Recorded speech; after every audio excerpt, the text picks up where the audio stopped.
¿Qué tal? ¿Cómo andan? Esta vez sí, con un look un poco polémico, pero ¿por qué? Porque hoy nos vamos a ir a una zona bastante más linda y tropical. ¿Qué digo? En el video de la fecha vamos a ver Amazonia. Sí, la tierra del yoga bonito también es tierra de arquitectura bonita. Desde chozas en lo más profundo de la selva hasta lombrices de hormigón armado, la arquitectura educativa en Amazonia ha cambiado un montón a lo largo de los años. Pero antes de empezar, primero vamos a tener que hacer un repaso, así que vamos a empezar nomás.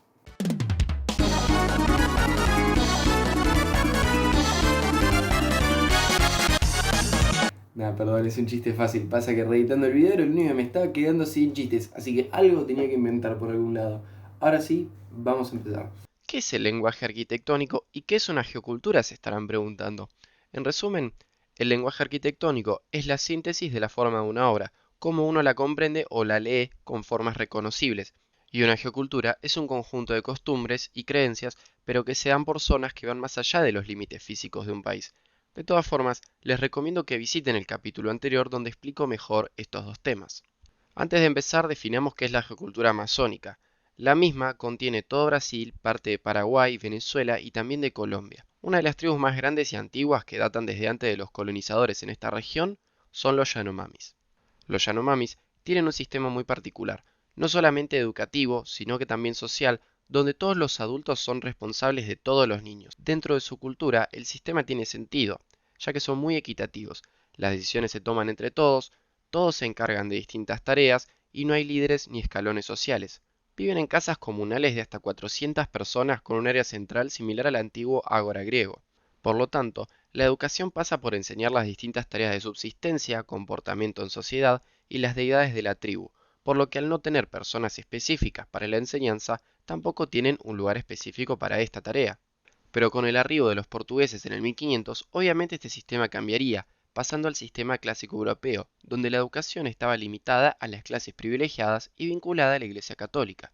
Los colegios y escuelas que se establecieron en ese periodo tenían un enfoque religioso y estaban destinados principalmente a la educación de los hijos de la élite colonial y a la formación de sacerdotes, o sea, un pequeño segmento de la población y fomentando intereses muy escasos, solamente religión, un poco de historia y algunos valores. La educación formal para las clases más bajas era muy escasa y generalmente se transmitía a través de la tradición oral y a las actividades cotidianas. Uno de los ejemplos más destacados es el Colegio de Sao Paulo, fundado en 1554 en la ciudad homónima por la orden jesuita. Este colegio desempeñó un papel importante en la educación y conversión religiosa de los indígenas locales para así adoctrinarlos más fácilmente, así como la formación de misioneros. Además, los jesuitas establecieron varias otras escuelas y colegios en diversas regiones de Brasil durante la época colonial.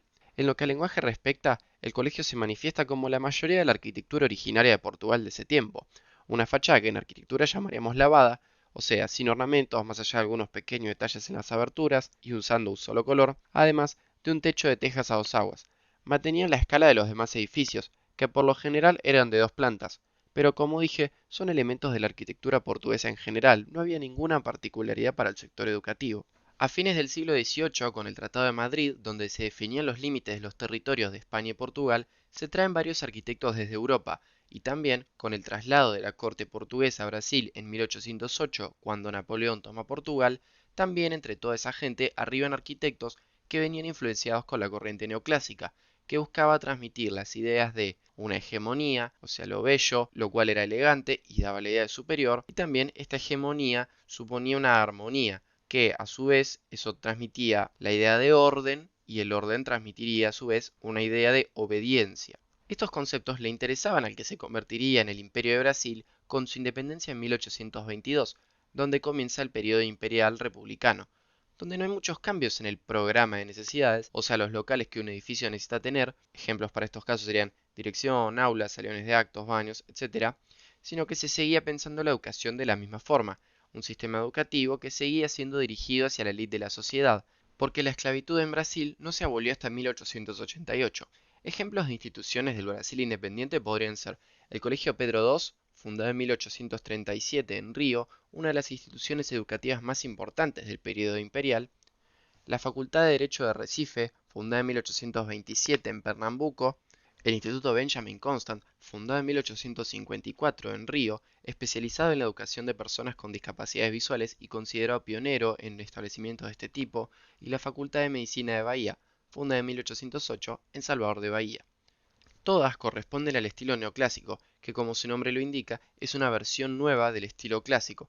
No quiero perder mucho el hilo, así que si quieren aprender más de este tema, debería aparecerles arriba un video de otro gran canal hablando de por qué los conceptos clásicos volvieron a ser relevantes. Algunos elementos de la arquitectura neoclásica son techos con balaustradas, estructura con tratamiento ornamental en sus basamentos o capiteles, repeticiones o modulaciones en sus aberturas, que dan como resultado fachadas simétricas. Además, estas construcciones tienen un tamaño monumental, de cierta forma exagerado. Edificios de 2 o 3 plantas tienen 10 o 12 metros de alto, medidas, más que nada para los estándares de hoy en día, consideradas un despropósito. Esta idea de monumentalismo responde a esa imagen de prestigio y superioridad de la que hablamos anteriormente. En 1889, similar a lo que pasaría en México años más tarde, las Fuerzas Armadas toman el poder, aunque en el caso de Brasil derrocan a la monarquía, para que así el país pase a ser una república. Con este suceso se buscaría una forma de fomentar el nacionalismo y el desarrollo del país. En 1920, con la llegada de Gregory Warchauchik, integrante del CIAM, el Congreso Internacional de Arquitectura Moderna, muy importante para el desarrollo y consolidación del movimiento moderno, ya que aquí intercambiaban ideas arquitectos de muchos países, en un principio europeos. También, en 1929, Le Corbusier arriba a Brasil para ser el consejero de la ejecución del Ministerio de Educación y Salud de Río, y así comienza una gran influencia del movimiento moderno en el pensamiento de los arquitectos brasileños. Lucio Costa, Oscar Niemeyer, Paulo Méndez da Rocha y Lina Bobardi, quien luego reflexionaría y criticaría un poco el pensamiento moderno, son algunos de los grandes arquitectos brasileños del siglo XX. Obras como el Instituto Central de Ciencias de la Universidad de Brasilia, o también llamado popularmente Minhocao, que quiere decir lombriz, o la Facultad de Arquitectura y Urbanismo de la Universidad de Sao Paulo, fundada en 1966, son solo un pequeñísimo porcentaje de las grandes obras del período moderno de Brasil. Las obras presentan algunos de los puntos básicos planteados por Le Corbusier: la planta baja libre, la ventana corrida, la muestra de la estructura, no esconderla, y un uso del lenguaje sintético, el volumen que está sostenido por unas pequeñas columnas y más adentro un plano horizontal al que se le suman unas líneas que conforman las carpinterías y las columnas. Y para el Miñocao, la línea es la base de todo, desde su organización en planta hasta cómo se manifiesta en su estructura. Si bien, como dijimos anteriormente, utilizan fundamentos del estilo europeo, la escuela carioca, el nombre que recibe el movimiento moderno brasileño, siempre busca la relación de la obra con la naturaleza, incluyéndola siempre que pueda, en las visuales como en el recorrido de la obra. Tiene que ser una parte más de la misma, como podemos ver en las imágenes.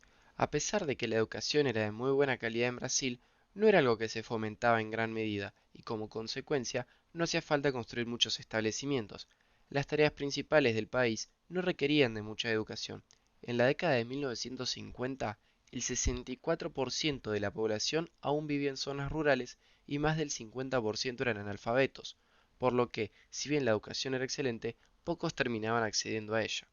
A medida que el siglo XX se va terminando y entramos en la etapa más contemporánea de Brasil, la globalización empieza a afectar el país. Desarrollarse con nuevas tecnologías e industrias requería gente mejor educada y el modelo elitista no le estaba sirviendo.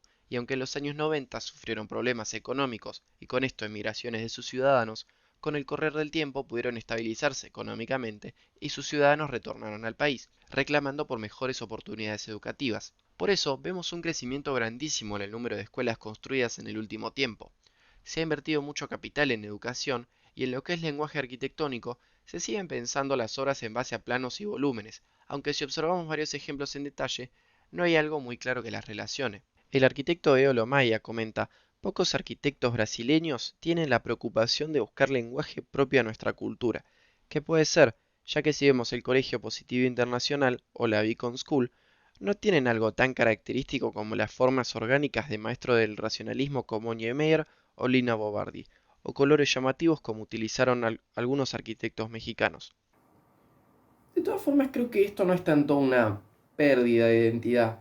Creo que la identidad de la arquitectura amazónica se da de otra forma. Si nos vamos a los periodos precolombinos, no hay una búsqueda de una formalidad. Creo que lo que a ellos les interesa es tener un espacio común de esparcimiento, de encuentro y también fusionado con la naturaleza.